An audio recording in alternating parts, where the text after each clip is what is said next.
I'm going to talk about the Great Commission. Yeah, from Matthew. Am I there? There you are. Okay. So this is from Matthew 28, 18 to 20. Let me just read that. It says, Then Jesus came to them and said, All authority in heaven and on earth has been given to me. Therefore, go and make disciples of all nations, baptizing them in the name of the Father, and of the Son, and of the Holy Spirit, and teaching them to obey everything I have commanded you. And surely I am with you always to the very end of age. So Jesus is commending this to his disciples, to the Christians, to us. Yeah, because we are now disciples of Jesus. So I want to just call to like the three main things that. And then he said, Verse 20 it says, and teaching them to obey everything I have commanded you, and surely I am with you always to the very end of the age. That's why I don't use PowerPoint, because I'm always not following it. I'm going to try and follow it. Okay, so there are three things that we need to look at from this verse. And the first one is go. And as I was preparing this, I was thinking, who is going to go? And that's the first thing that Jesus said. If you are Christians, we have a mandate to go. Whether it's to the neighbor, whether it's to the sister or the brother, or maybe to Latin America or someplace else, the mandate is that we have to go and share the good news. And then to make disciples of all nations. In the Greek nations is actually ethnos, which means ethnic groups. Yeah, so it's not just nation of America, but all the ethnic groups within that one country. Okay? And then so that they can become followers of Jesus. So that's our mandate as Christians. And then we have to disciple, which is to teach them. We gotta help them, feed them. That is why there is church, so that we can come and get encouraged, so that we can go. We can come and get our energy, so that we can go out and do something for the Lord. And then the third is baptizing them in the name of the Father and of the Son. So we have that authority from Jesus. We have in His name we go out and to baptize people that we are going to go to share. I went into Youth with a Mission when I have a funny story of how I came to know the Lord. One day the Lord just talked with me because my daughter had a fever, and I take her to the hospital out. I was born and raised in the Catholic Church. So I know that there is a God. I believe in God. So for a couple of days, I take her to the hospital, but the fever just does not come down. So I just, one day I just kind of went on the porch on the second floor. I lived inside one at the time. And then I just kneeled down and said, God, if you are there, you have to heal my daughter. And then the Lord spoke to me. Like, not audibly, but I knew it was not me. And I always explain it as, it was too deep, too profound for me. It was too good for Satan. So what was it? Where was it? Yeah. So then I went and started wondering if God spoke to people. So that's how we are as a Christian. Either we are a missionary to others, or we are a mission field. Because we are not spending time with the Lord, that we need people to come and always reminding us or taking us to places to be closer to the Lord. So we have to kind of make that decision. Whether we are a missionary to other people, or we are a mission field to other Christians. Yeah, because you're either one or the other. Yeah, that's what I believe. In Acts 1, verse 4 to 8, it talks about how Jesus, when he was going up to heaven, he told his disciples to wait and that the gift until they receive the gift, and then they will go out to to Jerusalem, to Judea, to Samaria, and then to the rest of the world. So we all know that they explain that as within your own home, or maybe your country, or maybe to Micronesia, or maybe to other places in the world. And that is that our duty. I believe that every Christian who has been saved, who believes in the Lord, and who has a relationship with God, he has to have a relationship with God, has this yearning to share the gospel to other people. We have to have that yearning because God had shared that to us. I think nobody really shared to me because they have tried. I realized that before God just kind of spoke to me, people have tried to share. But because they were from different religion, I didn't want to listen to them. You know, I told them that I know God, I know I'm a Christian already, so I don't need to hear. So I think based on my personality, because also I am from my family is very loyal Catholic. They're part of building the church physically and everything else. That I was so loyal to the church that it was hard for me, but I did not understand the relationship with the Lord. So I believe God has to kind of make an impact, a stronger impact on my life. So a heart for missions comes out from our intimate relationship with God. Yeah, we have to experience God, we have to experience His love for others in order for Him to for us to be able to love other people, in order to be concerned for them, to want to give them the good news of Jesus Christ. We begin to be more concerned about others when we press in to know the heart of God. And I don't have my Bible, but in Mark chapter 6:34, before that chapter, Jesus had sent his disciples 2 by 2 as missionaries to the villages, to share the good news to the villages. And then they returned, and Jesus said to them, "Let's go. You need rest. So let's go to this place, kind of a hidden place, and then we'll eat and have a little rest." And I really see that as a kind of a micro display of missionary life. You know, that these disciples were going out, working for the Lord. They have heard that the Lord had sent them. By the way, missionary means the one who is sent. So the Lord has sent them to the villages to tell the good news, to heal the sick, have power over demons. And they came and they were exhausted, and Jesus said, "Let's take some time together." So there's always that time with Jesus is important in order to keep serving the Lord. And I want to say that, we serve the Lord wherever we are. I have to confess, where I am as a teacher, I haven't always been, I would not talk about Jesus in the classroom, only when I feel that there is an opportunity. And sometimes I actually feel like, you're not going to listen to me anyway. So I just forget it. But then I feel bad. So I think there are times that we judge people. Yeah, and I think that's why it's important that we sit at the feet of Jesus.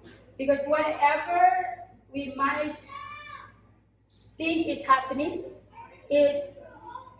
may not be what is happening. God knows what is really happening in the hearts of the people, and He's the one who will lead us as to what to say, what to do at that time. So in Mark 6:34, it says, "When Jesus landed and saw a large crowd, He had compassion on them, because they were like sheep without a shepherd." And I believe that is the heart of God to the lost world. That the Lord knows that they have no guidance. They don't know the truth. And so whatever that comes that they hear, they will believe it. And only the true word of God will set them straight. And that, I believe, that is the heart for the missions. It's the Lord's compassion to share the good news, to tell the truth so that people will know the truth, so that they will know how to live a good life with joy from the Lord. Not just happiness that is earned by, that is had by earning material things, or collecting a lot of material things for ourselves. So I put, people are without guidance like sheep without a shepherd, because they do not know God and His unconditional love for them. And I think you have met people, even in Palau, people are starved, for God. They go to the bars to drink, to try to relax, they say. They try to relax, or they smoke a joint to say, just to feel good, or they go to the farm to get exercise. So a lot of people do all kinds of things who do not know the Lord. They go to yoga classes, exercises, but actually we know as Christians that the time with the Lord is incomparable to what this world is actually can give you. And I want to encourage, because as I was preparing this, I feel like, if God has put in your heart to go, go. Don't wait, because you have to be obedient. And we don't have to be like, what do we have to be qualified? And I wrote this one: God qualifies the one He calls. If He has called you to do something for Him, He is going to equip you for that work that you are going to do.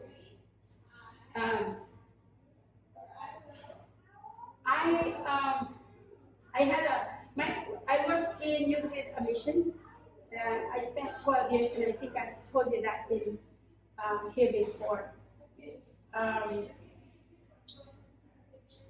I was a single parent. I'm still a single parent, but I think my daughter was 3 years old when I heard the word from the Lord, or maybe 2.5. Yeah, she was the one who was sick. And then about 2 years from that date, I began to read the Bible, which I had never read before. I was in school, at Catholic school. I went to Catholic college as well, and I never really opened the Bible unless it was a part of the class that they were teaching, and they would just tell us what was in the Bible, but I didn't really carry the Bible. So when I opened the Bible, I was shocked. I was like, what? I mean, like, He has something to say about everything, and I believe I read the Bible in 3 weeks. Less than a month. I sat down from work, I just read the Bible. I was so hungry. I have never seen anything like that before, and then I've never heard stories that I was hearing, and anyway, so I was just, and so anyway, I think 2 years from then, because my daughter was 2.5, and she was 4, and then I felt resign from my job and then join this Youth with a Mission. And so I took my savings, whatever savings I had, then I left. I left to Hawaii, and then I started. And anyway, for the 12 years after that, I had the church in Palau was, when I was in the missions, don't understand about sending missionaries. You go to the church and you say, we're going to that one, yeah, very good, we'll pray for you, but there is no financial support. So I was in the mission field, basically just saying, God, I need money. I need $400 every month, at least for my room, then I need a couple hundreds for my board. So basically that's what my daughter and I lived. For 12 years, I lived on faith. I have no missionary support, but the miracles that I have witnessed, with God's provision in my life. Yeah, and I traveled to over 10 countries, just depending on the Lord in obedience to God. I've had people I don't know. I've been standing at the bus station. People would give me a check. I've never talked with them before. I've never seen them afterwards. You know, they would just say, I think this is for you. And they would tell me, what's your name? And then I would tell them. They would write the check and tell me to write my name. You know, so I've seen God provide. There was a time when I go into class because I was getting a certification for to work in Hawaii in the addiction field. So I went to class and I don't remember how much was, but I just prayed. I said, God, if you want me to go, give me a confirmation. So somebody comes to me and said, I think you should take this class. I said, okay. So I go and register. You know, and the tuition is due on these days. I can't remember the details. So if you can't pay the tuition by that date, they tell you to get out. So I packed my clothes in my room, you know, just in case God doesn't provide, I have to get out, you know. So then I was in class, and before lunch, there's a phone call that comes to our. At the time, I don't think there were a lot of cell phones. I don't think we had cell phones at that time. So they just had the phones outside on the hall. So anyway, so our teacher or our professor, then he said to us, well, whoever needed to pay their tuition, and this is what they told us, somebody walked from the street to the finance office and said, how many students have not paid their tuition? And they said that this guy wrote over $13,000. And, you know, and gave it to them and paid my tuition and I guess 2 other people that were there. So I'm saying that maybe to encourage you not to be afraid. You know, if God is really calling you or is putting in your heart to let go of some of the things in your life and serve Him, He will not disappoint you. And it's not all about work also. You know, God also knows that you need that rest, and He also knows that you need that kind of a little fun, and He also will provide all of that to you. And I think I have shared in this, maybe with these sisters, of this miracle I had when I was with my friend, when I was in Switzerland, and it was our birthday, so we decided we're gonna take a car from our friend and just go into the mountains. There is a building in Switzerland. It's called Mount Kau, K-A-U-X, I think. And it was purchased by Bachman. This was a man who originated the 12 Steps program. He was the first person who originated the 12 Steps program. And he heard the Lord to buy that. It used to be a hotel on top of a mountain. And he heard the Lord to buy that. And he didn't have it. He had like $80 in his bank account. So he went and talked with the hotel people. And anyway, he bought the.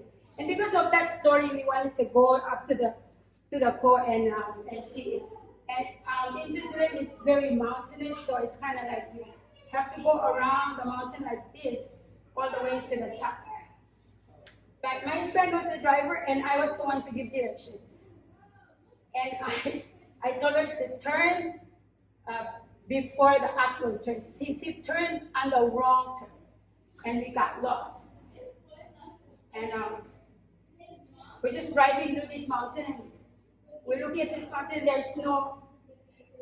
There's just a cul-de-sac, which means they just go turn around, but we don't know where to go after that. So we're just like, okay, what are we gonna do? So anyway, we're in Switzerland, by the way. There's 2 languages there, French and German, and they don't like English. So they don't like to speak to people who speak English. So So if you speak English, like even if you go to the store and speak English, they will just ignore you. They don't like that. That is the people that, that I encountered. So anyway, so in driving up, and we saw this old man. He's walking on the road just before us.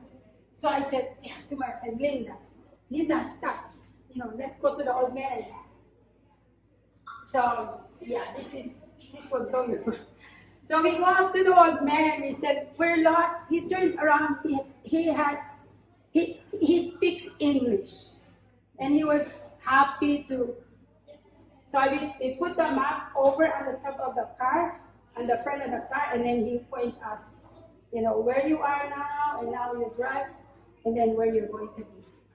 So, we believe that was God's angel, because the reason why I said that is when we went into the cul-de-sac and turned around, I said, wait, Linda, we gotta go say thank you, and then we turned around, he was not there. Yeah, he was just not there.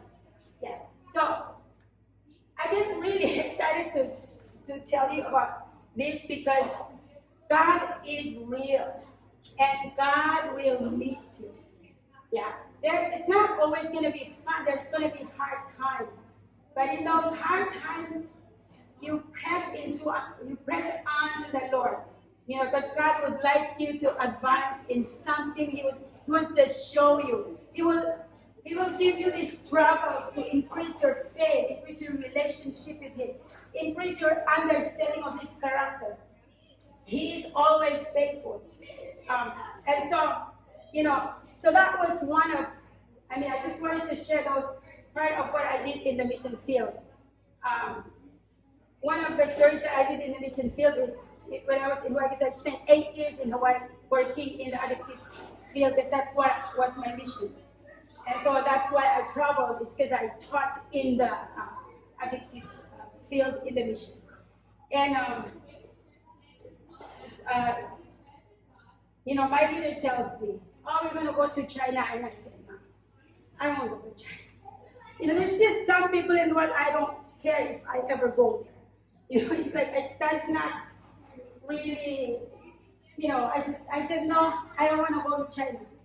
And he's like, why? I said, have you asked the Lord if you're supposed to? I said, I don't have the finances, so I don't think I'm going. And he says, you don't look at your pocket. Just ask what God wants you to do. Anyway, then my daughter, one day he says to me, we're going to China. Just out of the blue. We're going to China. I said, what? We're going to China. Did they tell you? I don't know if she was talking to my friends and they were telling me. Anyway, we did end up going to China. It's one of those things where God just told people, Fuana needs a ticket to China, and then tells another person, Fuana needs this much money to go to China.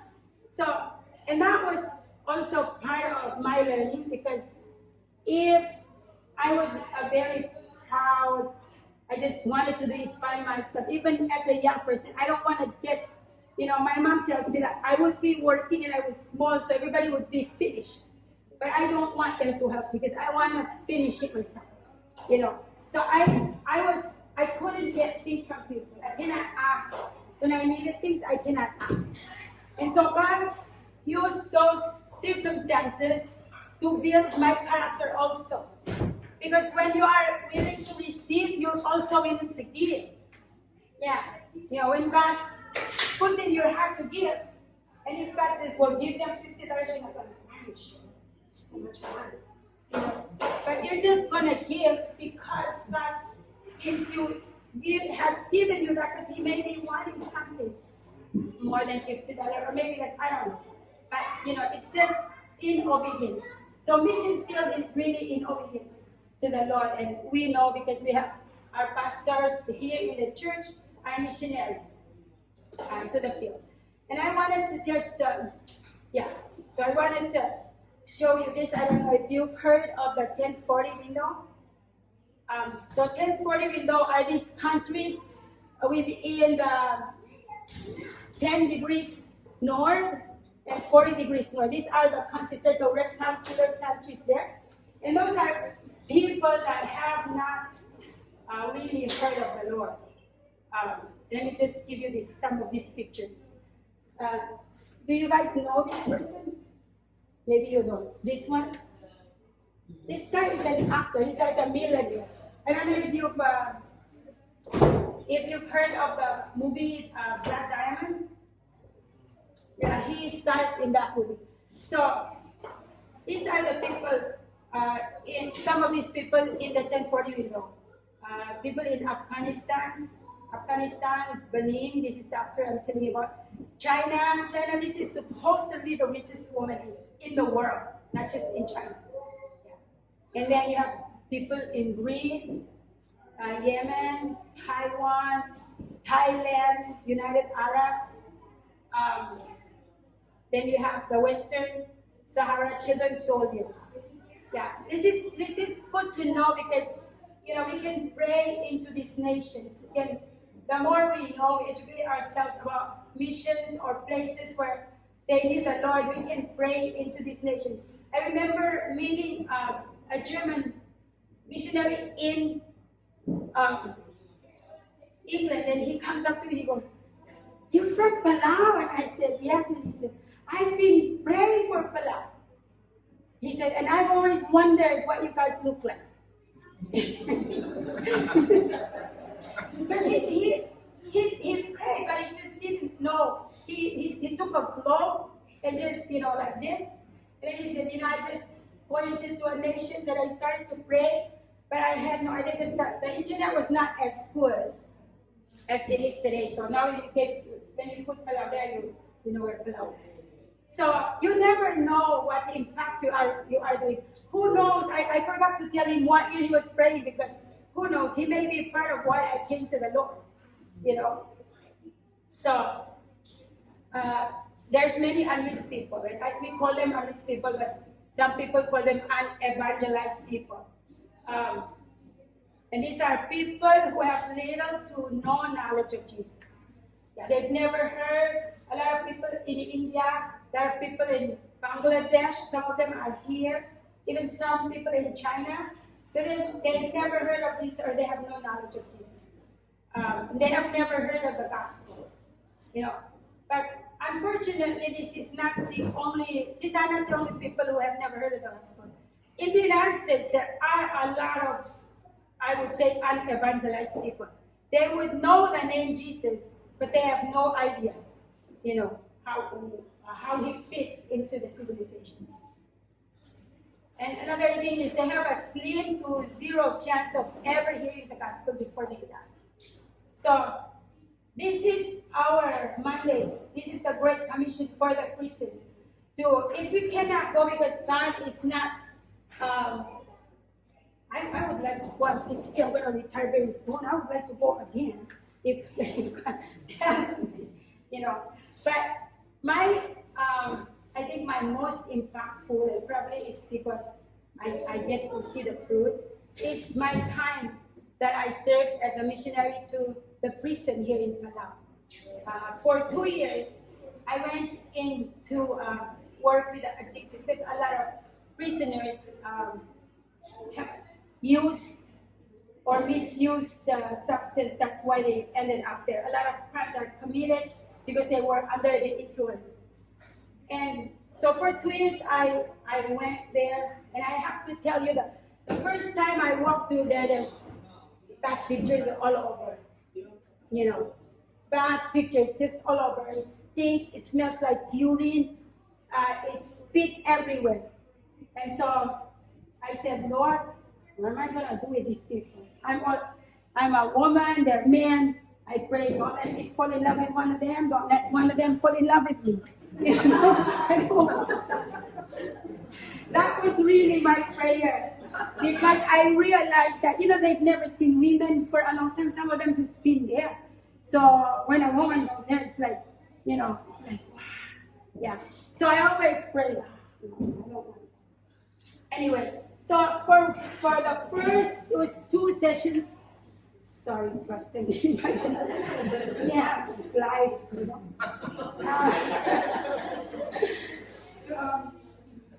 So for I think it was like 4 times we went there, we just worshipped. Yeah, we couldn't really say anything. We just worshiped and worshiped. And then the last time we were there, it was clean. Yeah, they took down the pictures.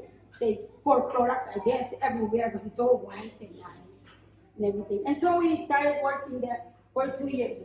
And during that time and afterwards, 4 people who were serving life in prison for murders, they came to know the Lord. And these 4 people actually are out because,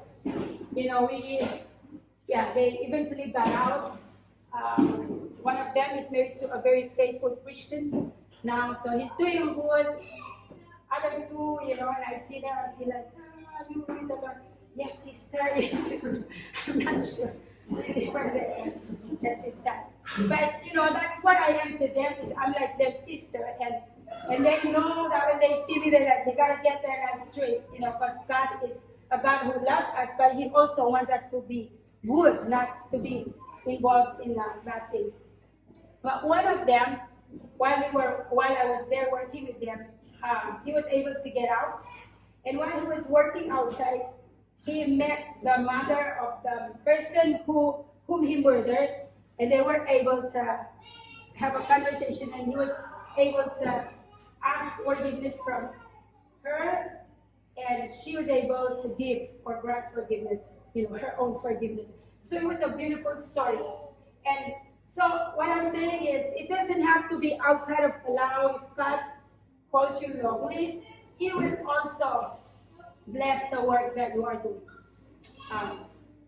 And some of these, even us here in Palau, they've seen churches and they know people who are Christians, and they probably have heard a little bit about the gospel, but they don't really understand fully. So we do need to reach out to them. So I just, over here is the countries in the 1040 window. So the green ones, Afghanistan, Bahrain, Bangladesh, Cambodia, those are countries in Asia. Philippines used to be in this, but when I saw it, Philippines and South Korea, but when I looked for the newest, they have taken them out because evidently there's been an evangelization going on there. And we hope that it's not just something that people hear, but something that will actually transform their lives. And that's our responsibility, is to pray and help people to hear the gospel. So what is our responsibility? Evidently we are here because God has placed us here. He's probably putting us in this church. But we don't have to be missionaries to be out there. We can stay here and then just pray for people. Like what Pastor Marilyn was doing. We've heard of people in Latin America. And we have internet now, so we really can just go in and Google and then find out what people are doing. And then we can begin to pray for them and believe that God will raise people, or even send us there. So we pray so that people will respond as the Lord leads. But we also pray for ourselves. That if God tells you, resign from your $30,000 a year job and then go serve me, that you will have faith in order to obey what He is asking you to do. And then we can also send assistance, support other ministries that we know, like what we did. Pastor Rick and Pastor Lumin are very good. I think just bringing the church to that knowledge that we are not alone in this world. There are other ministries. There are people there that we want to also plant a seed in their ministry. And it can be finances, it can be prayer. We can also support missionaries. For a while, do you pray for Pastor Nick and Pastor Mary and Pastor William? I think we need to pray for that, because when the Lord sends them here, but they need our prayers, because the enemy wants to attack. They're in a foreign nation, there's foreign many things that they don't have family that they go to. So we are supposed to stand in the gap for them and pray for them. Yeah. And if God tells us to give them some banana, we take the banana and go and give it to them. Yeah. Okay. Yeah. Well, God is like that. Okay. And also we give in obedience to God's leading. So that's what I was. Not just banana, but if money or whatever. Okay. It's hard. Money is hard to give to people, I know.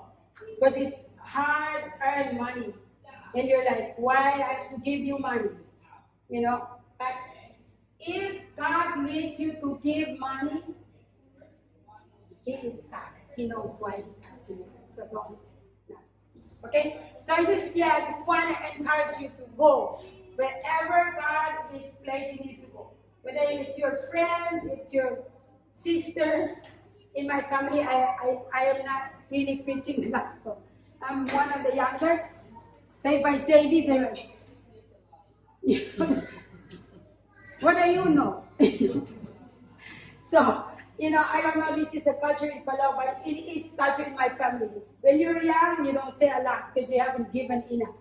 So you just be quiet. So that's what I do. But I do pray for my brothers and sisters and believe that God will touch them. And I did pray for my mom, who also was a faithful Catholic, and my dad. And eventually they allowed me to share the gospel. And even though they never left the Catholic Church, I believe that, they received Jesus, and God knows what happens when those people receive Jesus. So I just want to share those, encourage you, and I hope that my testimony will encourage you that if God is urging you to go and serve Him in whatever, because He knows your gifts, what He has made you to be and what He has invested in you.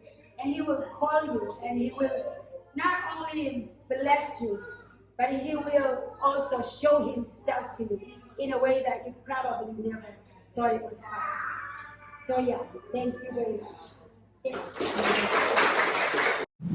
much.